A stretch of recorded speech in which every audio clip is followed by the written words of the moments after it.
สร้างช่อง YouTube เพื่อหารายได้ออนไลน์ หารายได้จากการลงคลิปในช่องของตนเองเพื่อหาเงินออนไลน์ด้วยมือถือเครื่องเดียว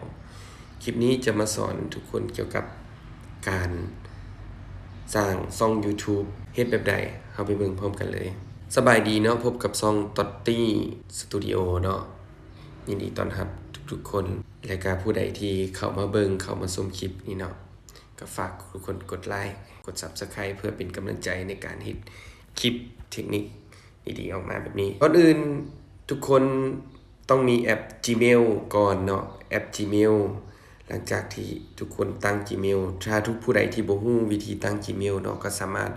กดปุ่มตัว I ถึงขวามือด้านคลิปเนาะสามารถเข้าไปเบิ่งวิธีการตั้ง Gmail ไว้เลยได้เฮ็ดคลิปสอนไว้แล้วเนาะหลังจากนั้นเนาะก็ให้ทุกคนเข้าไปที่แอป YouTube เลยหลังจากนั้นก็ให้เข้าไปที่อันมุมขวาเทิงสุดนี่เนาะเป็นรูปนี่กดเข้าไปหลังจากนั้นก็ให้ทุกคนเข้าไปที่เทิงสุดนี้แล้วให้ทุกคนเข้าไปกดเพิ่มบัญชีเนาะเพิ่มบัญชีกดดำเนินการต่อแล้วให้ทุกคนเอาเมลที่ทุกคนตั้งแล้วเนาะมาใส่หลังจากนั้นก็กดถัดไป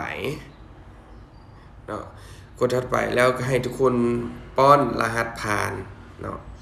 ป้อนรหัสผ่านสำเร็จแล้วก็กดถัดไปกดบันทึกเนาะโอเคหลังจากที่เราผูก Gmail กับสำเร็จแล้วเนาะให้เราก็กดเข้าไปที่รูปนี้เนาะแล้วกดเข้าไปที่ช่องของคุณหลังจากนั้นเราก็ไปใส่ชื่อช่องของตนเองเลยตัวอย่างนี่เนาะสตูดิโอเนาะกดเข้าไปแล้วก็กดบันทึกนะคำแนะนำเนาะแทนที่นี้ทุกคนก็สามารถตั้งได้เลยเนาะสิตั้งอะไรก็ได้นะหลังจากนั้นก็ให้ทุกคนกดสร้างช่องโอเคหลังจากที่ทุกคนกดสร้างช่องเรียบร้อยเนาะมันจะมาหน้านี้แหละหน้าช่องของเฮาทุกคนก็กดสร้างได้เลยเนาะเฮาก็จะมีช่องเป็นของตนเองแล้วเนาะหลังจากนั้นเฮาก็แค่ไปอัพวิดีโอลงได้เลยแล้ววิธีปรับแต่งช่องเนาะก็ให้ทุกคนมากดไปที่รูปบิ๊กนี้แล้วก็ทุกคนก็ใส่เพิ่มคำบรรยายช่องเฮามันเกี่ยวกับหยังสอนออนไลน์สมมุติว่ากดบันทึกทุกคนก็สามารถไปตกแต่งช่องของตัวเองได้เนาะเฮาสามารถเปลี่ยนรูปภาพเลือกรูปภาพใส่ได้หรือว่าเลือกภาพหน้าปกเนาะภาพหน้าปกก็ทุกคนก็สามารถไปแต่งไปเลยเนาะแล้วเฮาก็มาเฮ็ดรูปภาพหน้าปกของช่องของเฮาปรับแต่งช่องของเฮาให้มันดูดีให้มันงามแล้วเนาะเพื่อจะให้คนเข้ามาติดตามช่องของเฮาหลายขึ้นเนาะโอเคเนาะหลังจากที่เฮาปรับแต่ง YouTube เรียบร้อยแล้วเฮาสมัครช่อง YouTube เรียบร้อยแล้วบัดนี้เฮาต้องมาเข้าหลังบ้านของ YouTube เนาะเฮาต้องเข้าผ่าน Google Chrome เท่านั้นเนาะหลังจากที่เฮาเข้ามา Google Chrome แล้วเฮาไปเปลี่ยนเป็นเวอร์ชันเดสก์ท็อปเนาะขอเข้าเว็บไซต์สำหรับเดสก์ท็อปนี่เฮากดมันจะขึ้นหน้านี้มาแล้วให้ทุกคนไปเสิร์ชว่า youtube.com หลังจากนั้นเขาก็กดเข้าไปใน YouTube เลยถ้าผู้ใดมีคอมพิวเตอร์เนาะสามารถเข้าทางคอมพิวเตอร์ก็ได้เนาะตัวนี้จะเข้าทางมือถือเขาต้องได้เปลี่ยนเป็นเวอร์ชันเดสก์ท็อปเนาะจึงสามารถปรับแต่งหลังบ้านของ YouTube ได้เนาะบ่ว่าจะเป็นตั้งค่าการรับเงินหรือว่าตั้งค่าต่างๆเนาะทุกคนโอเคเนาะหลังจากที่มันมาเข้ามาหน้า YouTube แล้วก็ให้ทุกคนเข้าไปที่รูปโปรไฟล์ของเฮาหลังจากนั้นให้เข้าไปที่ YouTube Studio นี่เนาะโอเคเนาะหลังจากที่มันมาเข้าระบบหลังบ้านของ